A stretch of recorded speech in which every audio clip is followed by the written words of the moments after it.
에베소서 1장에서 3장에 읽어보시면 한 가지 분명히 우리가 이제 가르침을 받는 바가 있는데, 그것이 무엇인가 하면 우리가 하나님의 은혜로 예수 그리스도를 통하여서 새로운 신분을 얻게 되었다는 것입니다. 그 새로운 신분은 무엇인가 하면 바로 하나님의 자녀가 되었다는 것이죠.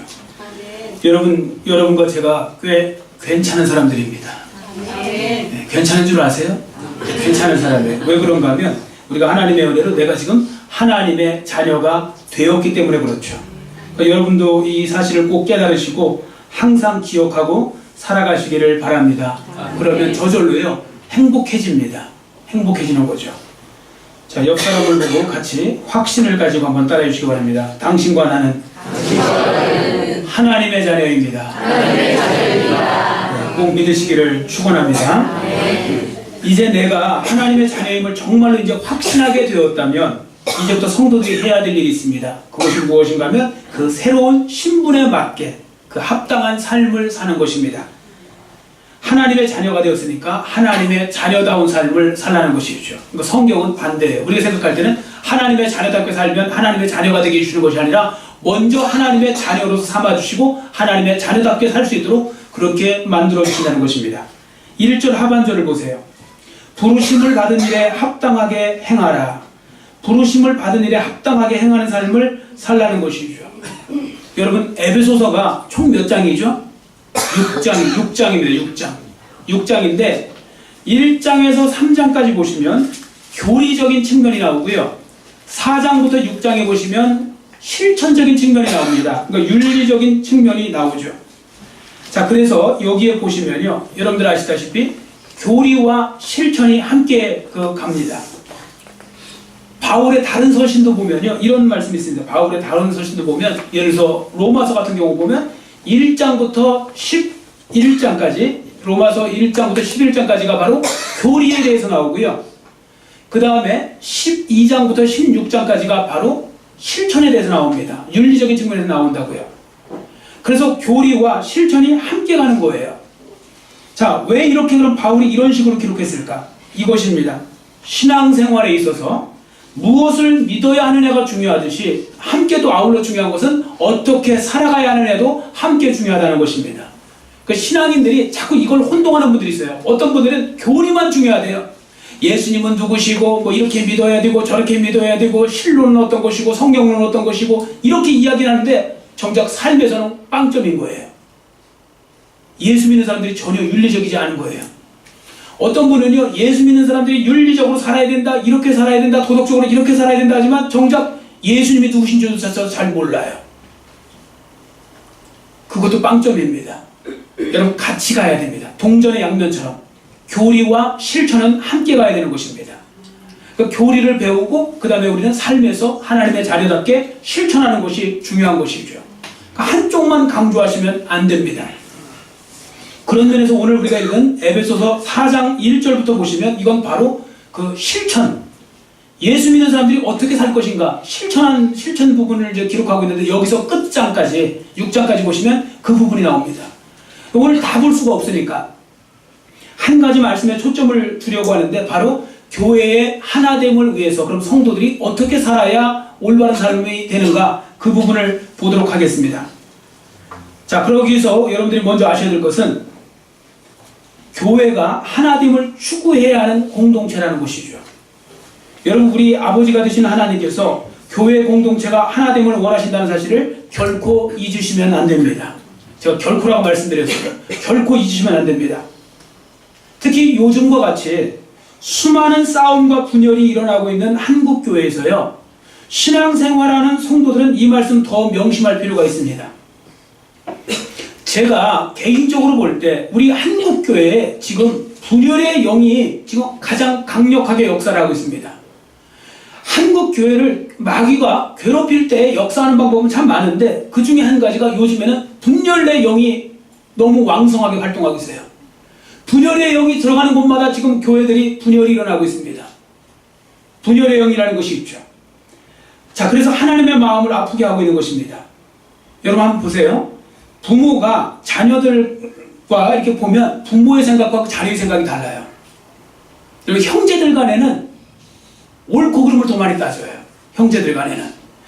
내가 옳고 당신이 틀렸어. 그래서 형제들 간에 싸움이 많이 일어납니다. 그런데 중요한 건 부모는 옳고 그름을 안 따져요. 부모는 뭘 따집니까? 형제들이 얼마나 사이좋게 지내느냐, 그렇지 못하느냐, 거기에 달려있는 것이죠. 부모는요, 야, 좀 서로 이해하고 사이좋게 지내라. 형제가 아니냐, 피를 나는 형제가 아니냐, 이렇게 말하죠. 근데 형제들 간에는 아니요, 이 사람이 틀렸고 나는 옳았어요. 뭐 형이 틀리고 나는 내가 옳았어요 하면서 계속 이렇게 하는데 그것이 바로 부모의 마음을 아프게 한다는 것이죠. 여러분 부모 앞에서 싸워보십시오. 부모의 마음을 갈기갈기 찢는 것이죠. 그런데 바로 그 부분이 영적으로 보면 영적인 가족 공동체인 바로 교회가 하나됨을 이루지 못하면 하나님의 마음을 아프시게 해드린다. 그 말씀이 되는 거죠. 하나님은 교회의 아버지가 되시고 하나님 우리 모든 성도의 아버지가 되시는 줄 믿습니다. 그렇기 때문에 그 안에 소속된 우리 주의 자녀들, 성도들은 서로 합력하여 선을 이루고 하나됨을 이루어 살아가야 되는 것이 중요한 것이죠. 자, 그래서요 3절을 보십시오. 평안에 매는 줄로 성령이 하나 되게 하신 것을 힘써 지키라고 하셨습니다. 하나님께서 얼마나 하나 되는 것을 원하시면 성령 하나님께서 하시는 그 일 중에 하나가 바로 하나 되게 하시는 일을 한다는 거예요. 교회 안에서 하나 되게 하시는 일. 그러므로 성도들은 이 말씀을 명심하고 내 자신부터 교회의 하나됨을 유지하기 위해서 힘써야 하는 것입니다. 자, 그렇다면 교회는 어떻게 하나됨을 추구할 수 있겠습니까? 3절에 보세요. 평안에 매는 줄 나오죠. 이 평안에 매는 줄은 화목의 줄 아니면 화평의 줄, 평화의 줄이라고 해석해도 됩니다. 그래야 더 이해하기가 쉽습니다. 여러분 생각해 보세요. 교회 공동체가 하나 될 때를 가만히 생각해 보세요. 그때가 언제입니까? 성도 간에 화평할 때죠. 평화를 이룰 때입니다. 그때는 교회도 평안합니다. 화평이 이루어질 때 교회는 하나가 될 수 있습니다. 그러나 갈등과 분란이 일어나고 다툼이 일어나면 하나가 될 수가 없죠. 당연히. 그래서 마태복음 5장 9절에 보시면 이런 말씀이 있습니다. 마태복음 5장 9절에 보시면 화평하게 하는 자가 복이 있나니 그들이 하나님의 아들이라 일컬음을 받을 것이며 화평하게 하는 사람이 복이 있다는 것입니다. 그러니까 여러분들 화평하게 하는 자가 되시기를 축원합니다. 이건 교회뿐만 아니라 어디서든지 마찬가지예요. 화평하게 하는 사람이 복이 있어요. 단지 일을 많이 하는 사람이 복이 있는 것이 아니라 일을 하면서도 화평하게 하는 사람이 복이 있다고요. 교회에서는 특히 더 조심해야 됩니다. 하나님의 성전이기 때문에 그렇죠.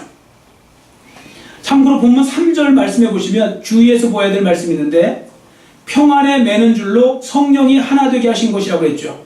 근데 여기 보세요. 성령이 하나 되게 하실 것이 아니라 이미 성령께서 하나가 되게 하셨다는 거죠. 그러니까 이 부분을 오해하시면 안 됩니다. 여러분 우리는 앞으로 하나됨을 추구해 나갑시다. 지금은 하나가 되어 있지 않지만 하나됨을 추구해 나갑시다. 이렇게 보시면 안 돼요. 이미 성령 안에서 교회는 하나 되어진 거예요. 믿으십니까? 되어진 거죠. 그러니까 이 하나를 만들어 놓으셨으니까 이 하나를 깨지 말고 그대로 잘 유지해 나가라는 말씀입니다. 근데 어떤 분들은 이렇게 생각을 하시죠. 이 부분을 잘 몰라서 이래서 우리가 하나 될 수 있겠습니까? 하나가 이미 되었어요. 하나 될 수 있겠습니까가 아니라 이미 만들어 놓으셨다고요. 성령 안에서. 그렇기 때문에 내가 바로 그 부분을 깨지 않도록 조심하고 또 조심해야 한다는 것입니다. 그러니까 우리가 해야 할 일은 이미 예수님을 통해서 하나 되게 하신 우리 교회 공동체를 세상에 보여줌으로써 바로 하나님의 영광을 드러내는 일을 해야 하는 것이죠. 그래서 바로 하나님께서 이걸 원하시는 거예요. 자, 앞에 보시고 같이 한번 크게 읽습니다. 하나님이 우리를 부르신 것은 영적인 하나됨을 만들기 위해서가 아니라 이미 영적으로 하나된 것을 세상에 드러내기 위해서이다. 아멘. 저 글씨가 잘못됐어요. 드러내기, 이게 드러낸다 바깥으로 드러내기 위해서라는 것이죠. 그러니까 우리는 하나님이 우리 세세로교회 공동체를 하나로 만들어 주셨습니다. 이제 우리가 해야 될 일은 이 하나로 만들어준 이 공동체를 세상에 드러내서 교회가 이렇게 하나가 되는 것이구나. 교회가 이렇게 화목한 공동체구나. 그것을 직접 보여줘야 된다는 것입니다. 그러면서 누구에게 영광을 돌려요? 하나님께 영광을 돌려야 한다는 것이죠. 그러니까 성도들은요, 어떤 교회가 좋은 교회인지를 분명히 알고 계셔야 됩니다. 좋은 교회는 크다고 좋은 교회가 아닙니다. 그럼 작다고 좋은 교회야? 작다고도 좋은 교회가 아니에요. 화려하다고 좋은 교회도 아니고, 그럼 화려하지 않다고 해서 좋은 교회도 아닙니다. 좋은 교회는, 여러분 성경에 정작 이런 말은 한 구절도 없죠. 이런 식으로 세계에서 제일 큰 교회를 만들어도요, 반드시 좋은 교회가 되는 것은 아닙니다. 오히려 성경이 강조하는 좋은 교회는 큰 교회이든 작은 교회이든 하나됨을 유지하는, 잘 유지하는 교회, 그러니까 성령께서 만들어 놓으신 하나됨을 잘 유지하는 교회가 좋은 교회라는 것입니다. 이러한 교회가 진짜로 좋은 교회죠. 그런 면에서 볼 때 우리 교회는 정말 좋은 교회인 줄 믿습니다. 예, 벌써 확신이 있으니까 크게 대답하잖아요. 그렇지 않은 교회는요, 이렇게 제가 만약에 목회자가 앞에서 하면 현실을 모르시네 하는 표정으로, 기가 막히는 표정으로 쳐다봐요. 근데 오늘 확신을 가지고 하시잖아요. 요즘에 정말 제가 왜 이 설교를 하실 때 또 이런 설교를 하시잖아요. 그러면 성도들 중에 이렇게 오해하시고 있어요. 요즘 우리 교회 또 뭐 문제 있나? 목사님 뭔가 또 이제 이걸 갖다 설교를 이제 해결을 하기 위해서 이제 하나? 안 그래요. 그렇게 되면 이미 늦은 거예요. 이미 분열이 일어난 상태에서 이 설교를 하잖아요. 그럼 기름을 끼얹는 거예요. 그래서 이런 상태가 되기 전에 하는 거예요. 그럼 제가 왜 하나님께서 이 말씀을 주셨는가 하면요, 특히 이번 주 한 주 동안에는 우리 한국교회에 많은 일들이 일어났어요. 너무 지금 분열이 특별히 더 강력하게 역사해갖고요, 막 지금 깨져나가는 거예요. 지금 막 싸우고 난리 났어요. 막 뉴스에 막 지금 타고 난리 났잖아요. 막 그냥 집단 싸움을 하고, 교회들끼리. 이걸 보면서 예방주사 차원에서 제가 미리 말씀을 드리는 거예요. 우리 교회는 잘 하고 있기 때문에 더 잘하시라고. 그러니까 오해할 분들이 없을 때 이 말씀을 드려야지 오해를 안 하십시오.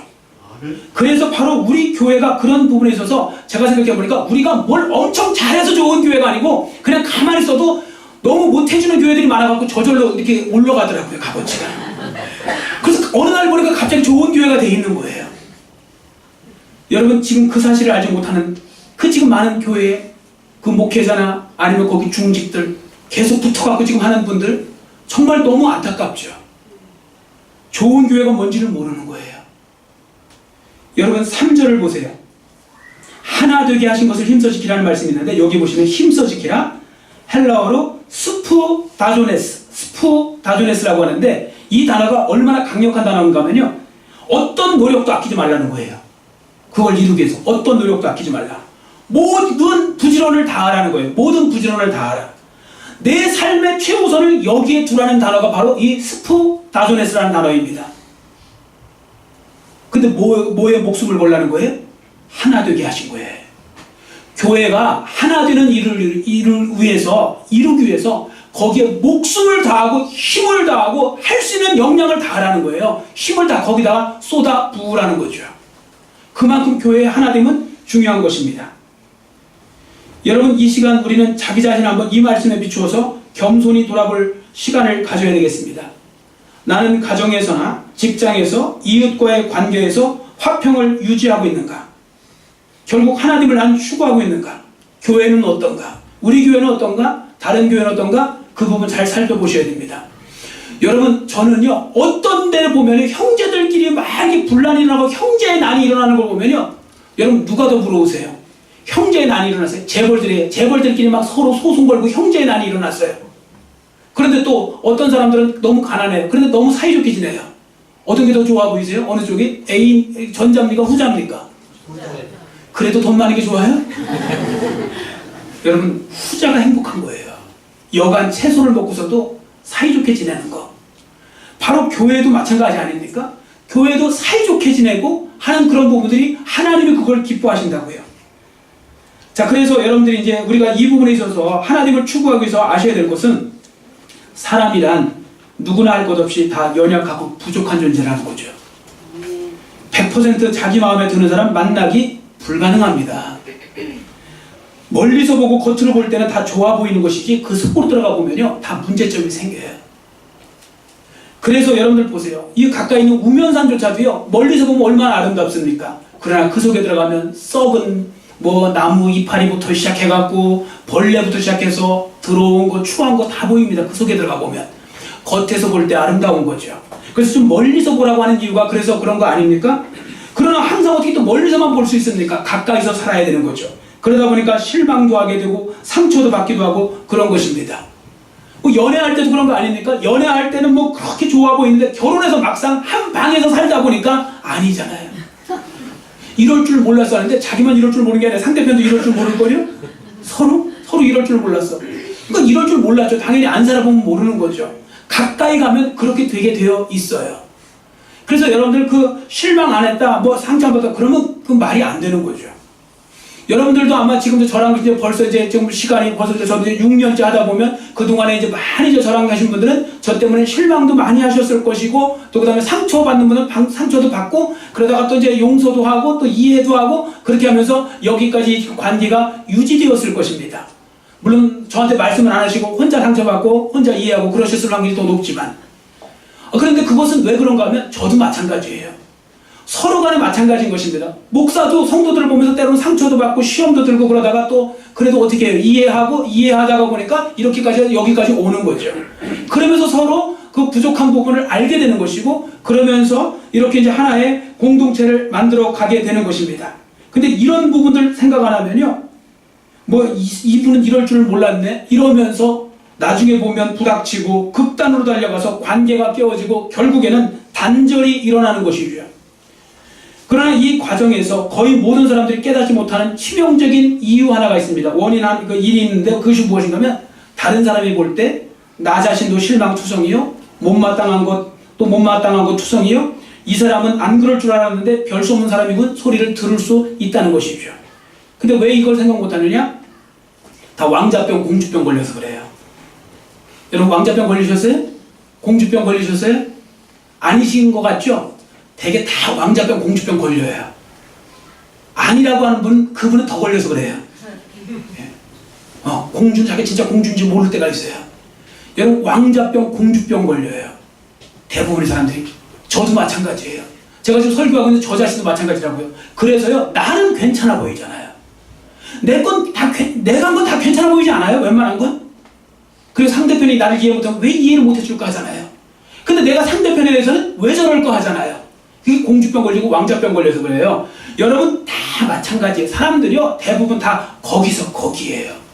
하나님의 은혜로 사는 사람들인 줄 믿습니다. 우리가요 다 하나님의 은혜로 사는 거예요. 그 부분을 우리가 인정하는 것이 중요한 것입니다. 그래서 어찌하든지요 우리는 서로 이해해줌으로 말미암아 감싸주려고 함으로 말미암아 공동체가 분열되거나 하나님을 깨뜨리는 일이 없도록 조심해야 됩니다. 그래야 부르심에 합당한 삶이 되는 거죠. 자, 그럼 이제부터 우리가 살펴볼 것은 도대체 그럼 어떻게 해야 하나님을 추구하는 삶을 살 수 있을까? 본문 2절에 보시면 그 하나님을 추구하기 위해서 꼭 가져야 될 4가지 특성에 대해서 이제 말씀하고 있는데 2절 말씀 우리 한번 같이 큰 소리로 읽겠습니다. 2절 같이 읽습니다. 모든 겸손과 온유로 하고 오래 참음으로 사랑 가운데서 서로 용납하고 아멘. 성도들이 하나됨을 이루기 위해서 지녀야 하는 4가지 특징이 있는데 이제 이 특징들을 좀 우리가 보도록 하겠습니다. 첫째, 부르심을 받은 사람에게 합당한 삶의 모습이 무엇입니까? 바로 겸손한 삶입니다. 겸손한 삶. 교만은요 모든 죄의 근원이라고 했습니다. 여러분들 인류의 첫 번째 죄의 시작은 무엇부터 나왔는가 하면 교만부터 나왔다는 것을 아셔야 돼요. 여러분 아담과 하와가 왜 선악과를 먹었습니까? 왜 하나님 말씀에 불순종했죠? 이유는 한 가지입니다. 교만해서 그래요. 그가 교만해서 하나님처럼 되고 싶었거든요. 그러자 마귀가 와서 이렇게 그 유혹을 하니까 금방 먹어버리잖아요. 교만은요 그렇게 위험한 것입니다. 그리고 교만은 그래서 뭐라고 합니까? 인간에게 가장 먼저 오는 죄이고 또 죄를 유발시키는 것이고 또 그것이 죄가 되고요 가장 늦게 벗는데요. 그래서 어떤 분들은 막 속옷과 같다 뭐 이런 표현을 쓰기도 해요. 제일 먼저 있고 제일 나중에 벗는다고 그래갖고 교만이 그렇게 끝까지 가요. 그래서 이 교만에서 벗어나는 것이 얼마나 중요한 것인지 모릅니다. 그런데 교만이 가지고 있는 또 하나의 부정적인 특성이 하나 있는데 바로 공동체를 분열시키는데 1등 공신이 바로 이 교만이라는 거죠. 여러분 한번 바리새인들을 보세요. 그들은 스스로 남과 분리되는 것을 좋아했죠. 교만했기 때문입니다. 근데 교만의 반대가 무엇입니까? 겸손이잖아요. 겸손은요 공동체를 하나 되게 만드는데 가장 큰 필요한 덕목이 바로 겸손입니다. 그래서 바울은 부르심을 받은 사람이 행해야 될 첫 번째 덕목으로 겸손에 대해서 말씀하고 있는 것이죠.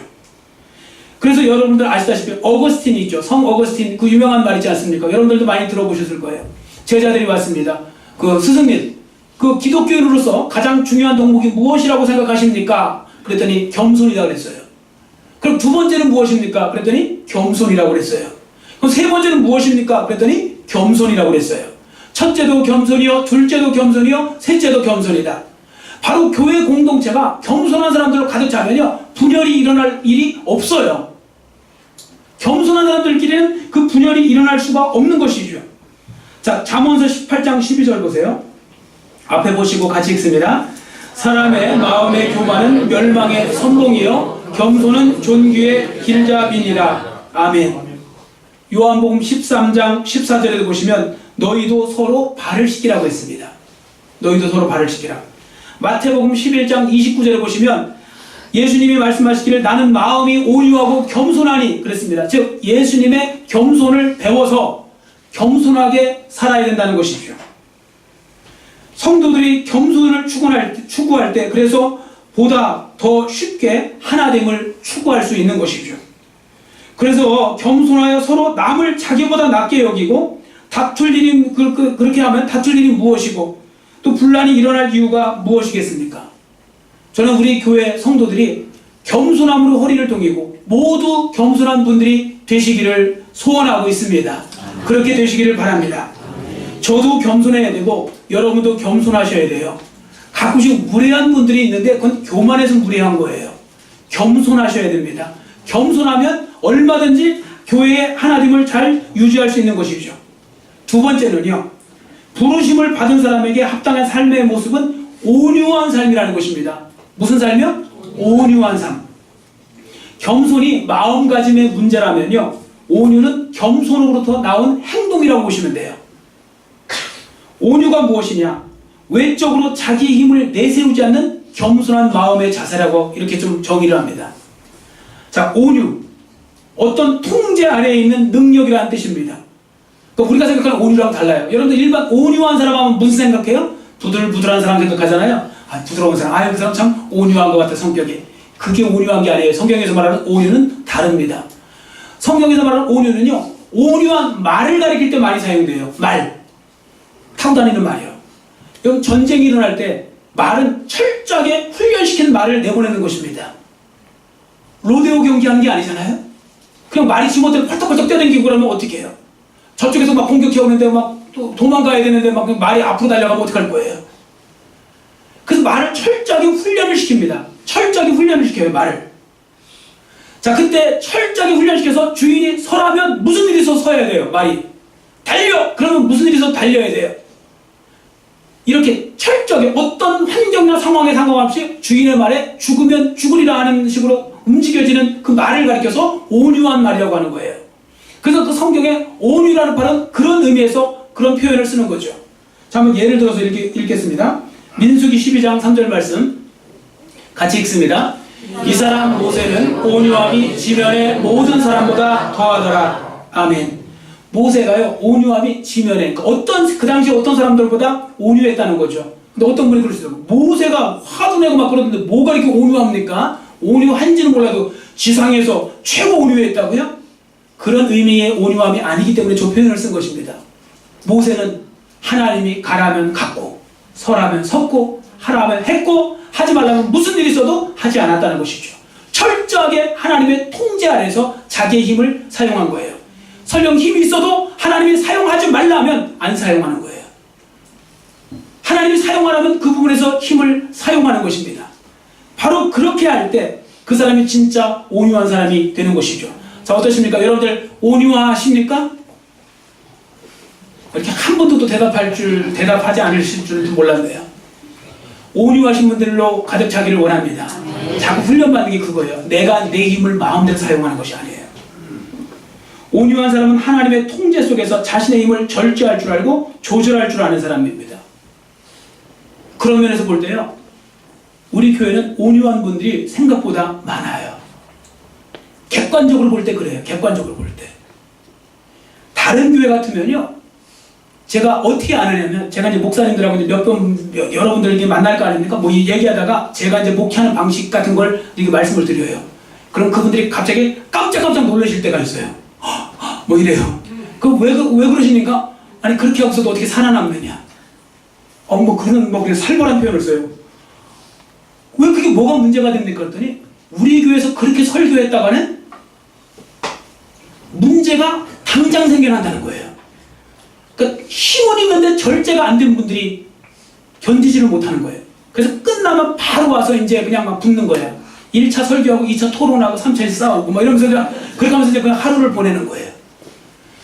그런데 우리 교회는 제가 와서 봐도 여러분 제가 막 설교할 때 가려서 하는 것 같아요?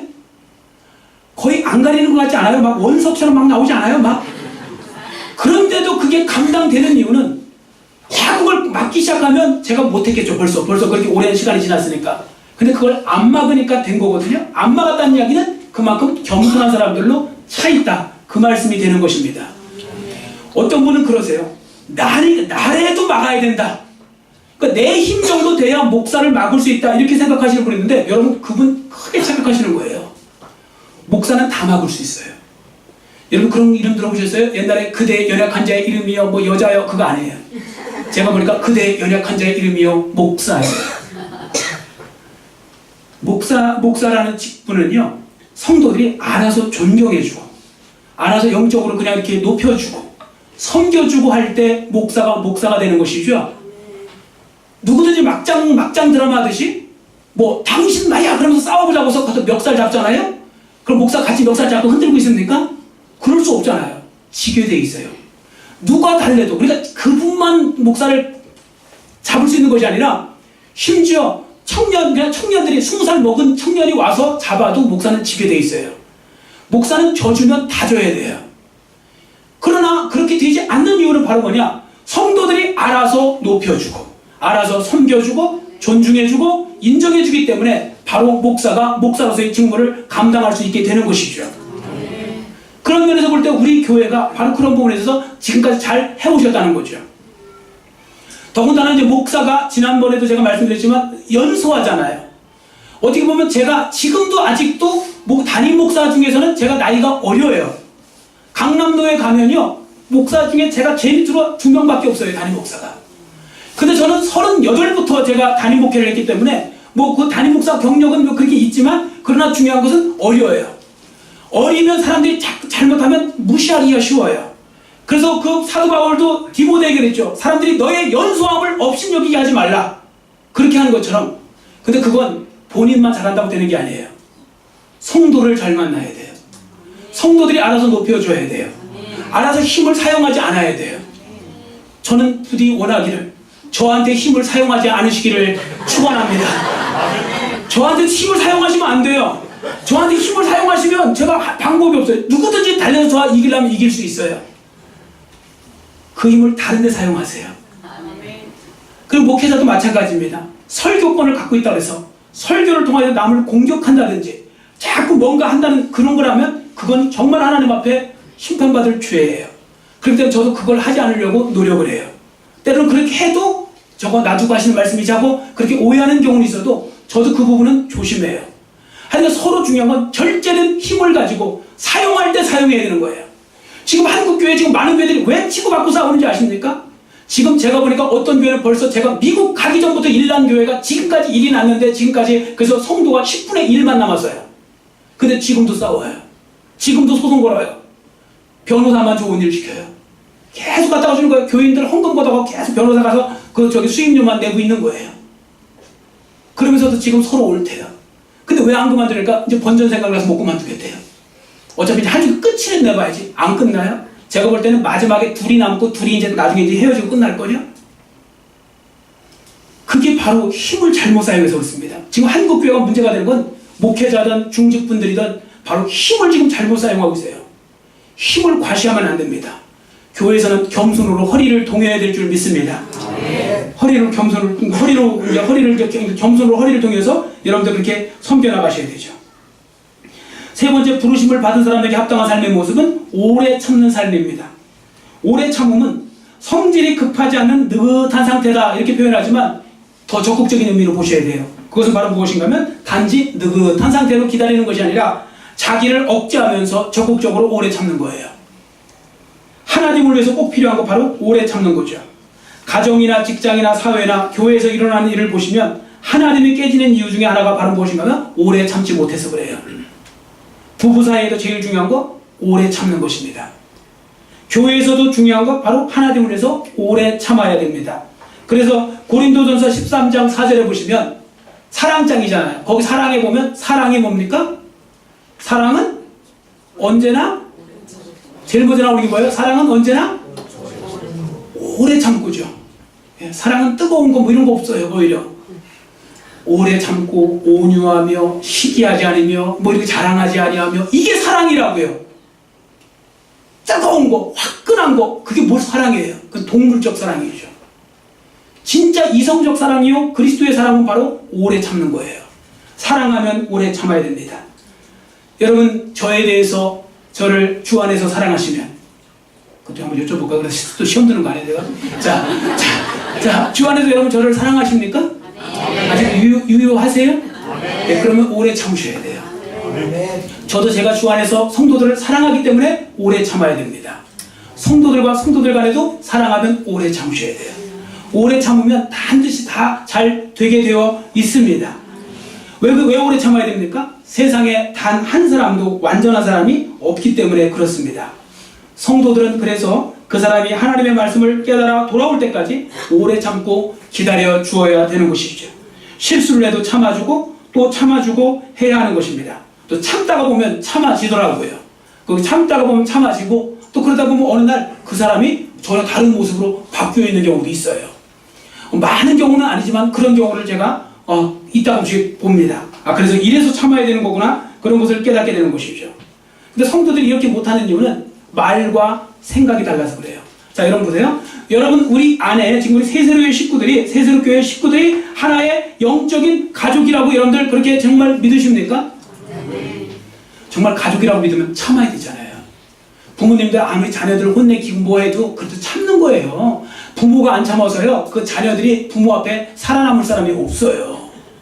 참으니까 살아남은 거예요. 왜 참아요? 가족이니까 참은 거죠.